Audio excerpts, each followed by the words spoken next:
A man from this city, Ephesus, followed Paul to Jerusalem. He had no idea how his actions, months later and hundreds of miles away, would cost Paul dearly. Acts 21:27-36. When the 7 days were almost over, Jews from the province of Asia saw Paul in the temple.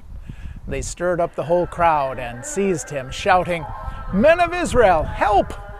This is the man who teaches everyone, everywhere, against our people and our laws, and against this place. And now he's even brought Greeks into the temple and has defiled this holy place."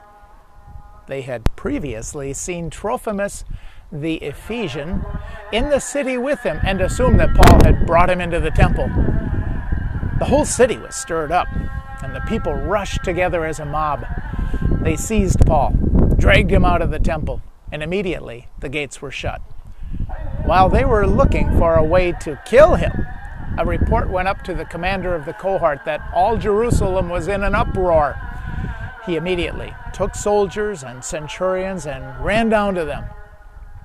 When they saw the commander and his soldiers, they stopped beating Paul. Then the commander approached Paul, arrested him, and gave an order that he should be bound with 2 chains. He asked who Paul was and what he had done.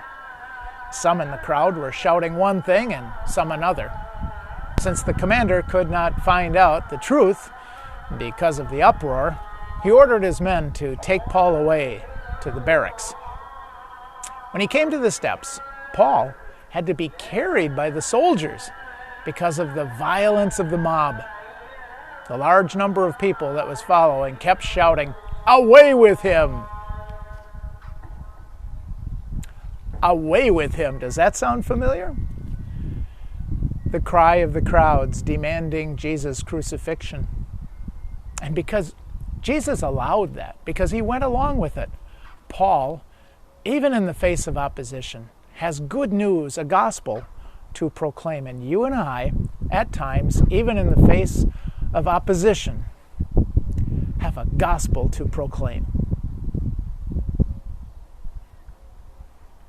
Well, I don't know if the lighting there is going to work.